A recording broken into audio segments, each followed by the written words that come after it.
The Dodgers season has again been pushed to the brink, and it's all on their approach to pitching.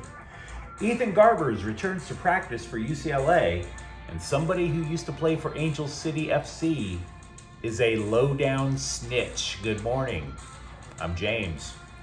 This is your daily dose of sports and snark for the greatest sports city in the world, Los Angeles. This is the Faithful Angelenos Morning Report. It's October 9th, 2024. We have an absolute ton to talk about. So if you like being in the know about LA sports, click and clack the like button. Click and clack the subscribe button. There's a notification bell. Hit that. It'll let you know when we drop new content.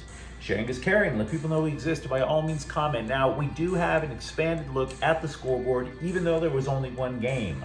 Slime Diego 6, Dodgers 5. The Dodgers push to the brink of the elimination. In the best of 5 National League Divisional Series, they're down 2-1. I've said this for years on this show. We deal with reality here at Faithful Angelenos Sports. The Padres scored 6 times in the second inning against Walker Buehler and barely hung on.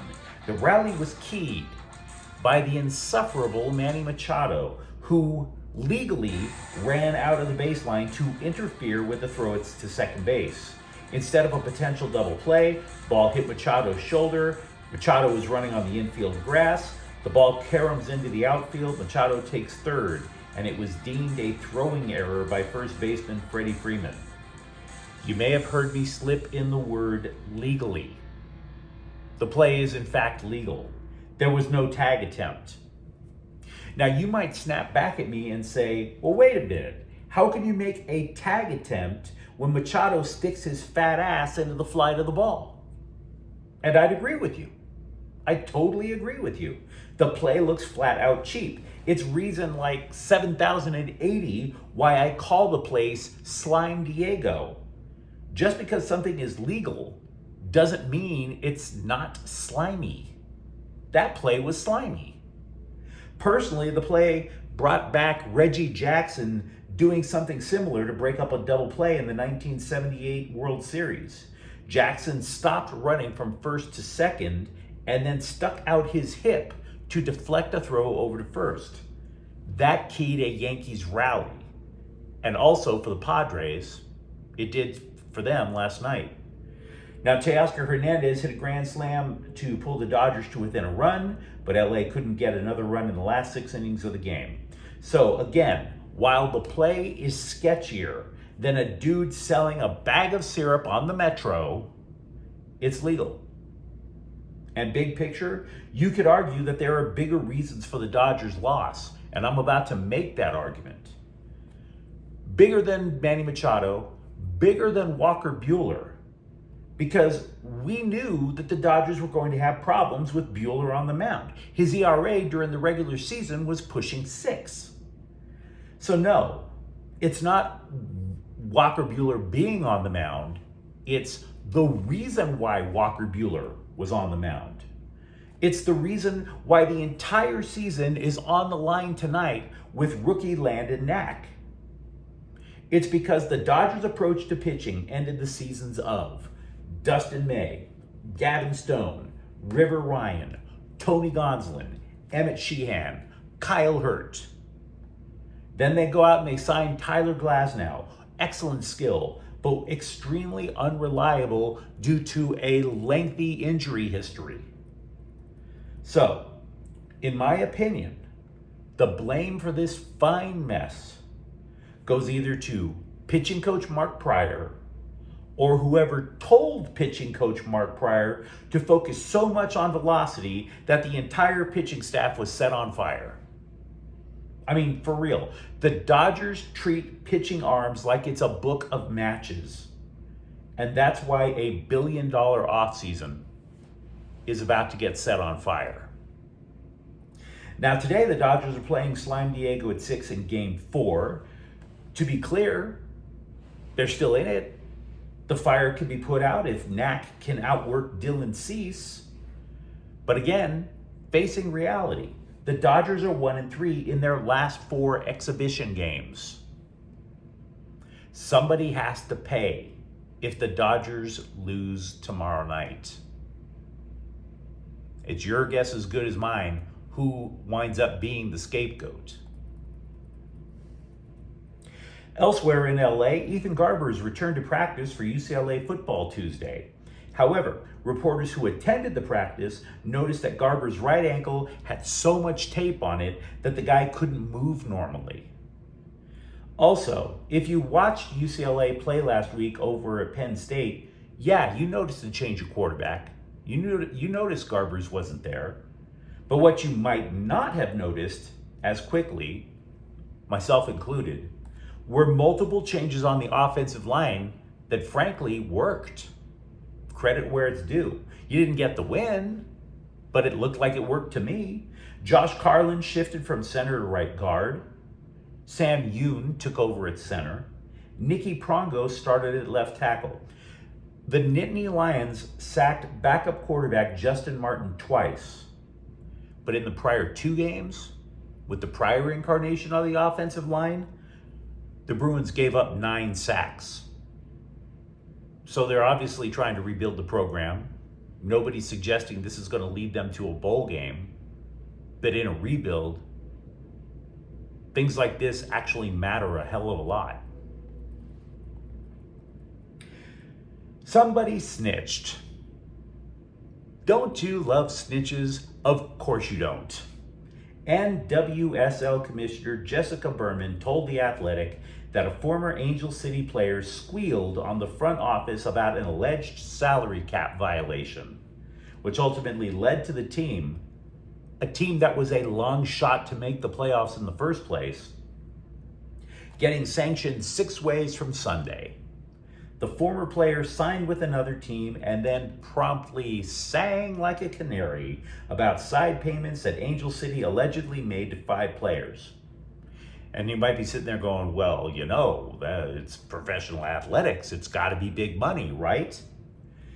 According to what we understand, these under-the-table agreements totaled $50,000.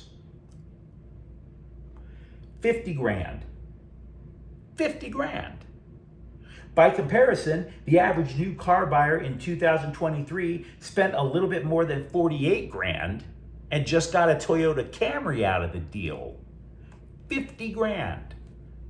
You snitched over 50 grand. Childcare costs in LA can hit 24 grand a year. Female players, maybe they have kids. Angel City might have helped the bill for 2 little rugrats. And there's a snitch. By the way, GMs in the NWSL said they have no idea how the league's salary structure works. 50 grand. 50. Now, none of this is meant to excuse Angel City. Sincerely, a rule is a rule. But if one of the players needed a little help with, say, childcare in LA, and this stool pigeon ruined that? By the way, does anybody want to wager that the Angel City players know who is the rat? Whoever you are, ma'am, sleep well, you little cherub of justice. How deep of a gut punch is it for the Kings to lose Drew Doughty with a broken ankle? Well, I can tell you, it's kind of like those clips of the Masters of the Iron Crotch. You've seen the clips. These guys in China just blasting their privates with a brick over and over again. The Athletic ranks them 23rd, not the Masters of the Iron Crotch. I mean the Kings defense, saying that they are especially vulnerable on the right side. And not only because that was Doughty's favored side, but Matt Roy also manned that half of the ice, and he left for Washington as a free agent. So Jordan Spence is going to take Doughty's place at the top pairing next to Mikey Anderson. Spence, by the way, is just 23 years old, and last season was the first where he spent significant time in the NHL, playing 71 games.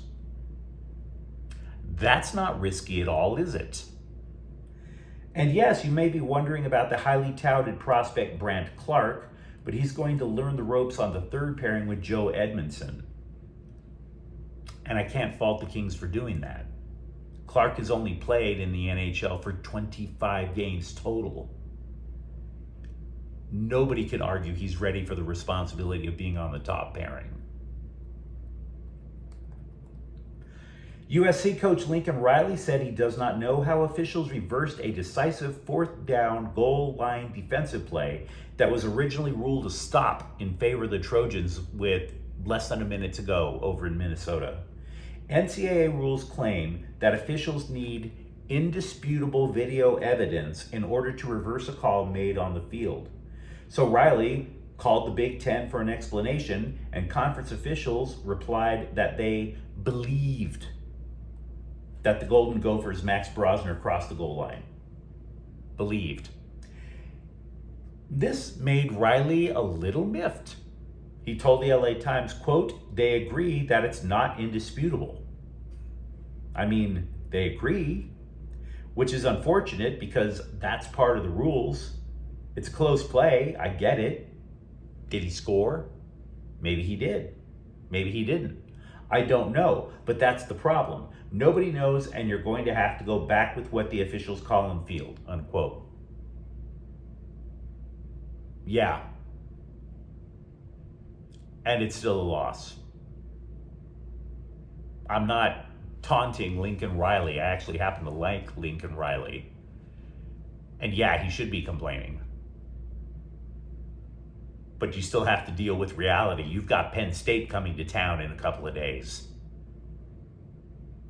The Trojans also don't know when Eric Gentry, the team leader in tackles and sacks, will play again this season.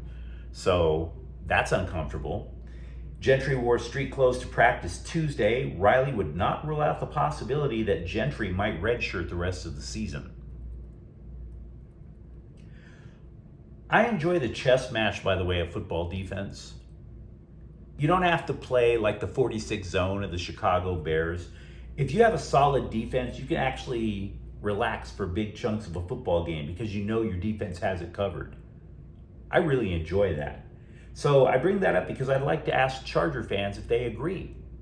Let me know in the comments thread. You have swapped the thrill of a high-flying offense for a defense that's one of the league's best. And I took the liberty of watching a couple of games again. And the Chargers are just extremely effective against the run. When did you ever imagine saying that about the Chargers, especially after the last few years of Brandon Staley? So I was looking for the rationale, and in my opinion, I think the primary difference maker is tackle Poona Ford. The Chargers, they play this base 3-4, right? And Ford is in the middle of the three. Ford isn't making the tackles. What he's doing is he's getting enough penetration against the center and the guard, so if you're trying to run up the middle, the running back is like, oh, hell, and he darts off to the side. And if you dart off to the side, guess who's there? Joey Bosa, Khalil Mack, Tuli Tuipulotu. I'd even go so far as to say that much of the changes in the defensive scheme have been made to maximize what their defensive ends can do. Even in the defensive backfield, the Chargers apparently, I had to look this up, play zone more than anyone else in the league, allegedly more than 80% of the time. Because if you blitz defensive ends, you can expose your defensive backfield. So instead of giving up the big play by having them play man-to-man, they're playing zone so they can read and react. Do you recall last year, Derwin James was saying that the problem he had with Brandon Staley's defense is they had to think too much. Now instead, with the new defensive coaches, they read and react. It's instinct, which means fewer blown coverages. Now I do realize, by the way, that I'm way oversimplifying what the Chargers are doing. But even though the Bolts are just 2-2, your defense is a reason for optimism. The Clippers have left Hawaii and are practicing at Intuit Dome, which means the Scribes can now catch up with Ty Lue. The coach said with 6 players aged 25 or younger, Lue has had to go back to the fundamentals. Kind of a culture shock considering last year's roster was the second oldest in the NBA. Lue said players have been showing up to practice an hour early to get extra tutoring. Lou added that while the Clippers will also have to make changes in their schemes, quote, whatever personnel we have, we got to make sure our staff makes sure that our offense and our defense fits our personnel. It can't be the same thing, and this is going to be my system no matter who plays for us. It's got to be different depending on who you got on the floor, and that's what we're good at, unquote. Smart. Very smart. Meanwhile, over with the Lakers, somebody at ESPN decided to punish his hands and wrists by writing a 122 paragraph feature article about Bronny James, the guy at the end of the bench. 122 paragraphs. Not even mentioned as a possibility to be in the regular 9-man rotation. 122 paragraphs. Enjoy your carpal tunnel syndrome, dude. And by the way, in a manner consistent with everything that ESPN does, the scribe didn't tell us anything we didn't already know. I had the misfortune of reading that article, looking for something, literally like Shakespeare's, full of sound and fury, signifying nothing. Look, the story started off with the agent supporting his client. Yeah, we know. Then it careened into all the NBA executives who say, James is hardworking, but he excels at nothing, should have stayed in school, because if he weren't LeBron James's kid, he would be textbook undraftable. We know. And then the story goes into this deep dive as to how the Lakers like to please their superstars. We know. And then it concludes by saying, Bronny James is going to have thick skin because of media hype. The guy writes 122 paragraphs, and then he talks about media hype. You know what ESPN didn't talk about? Self-awareness. But we knew about that too. But you let me know what you think in the comments thread. Talk to me about the Dodgers pitching staff, and do you believe it can respond to being this close to getting eliminated in the first round again? Do you feel a sense of optimism with a new offensive line over at UCLA? And if you enjoyed the content, don't forget to subscribe to Faithful Angelenos. We talk LA sports every single day here. Thank you for watching. I'm James. We'll be back tomorrow. Faithful Angelenos is a Kian Cortell Queso production. Take care.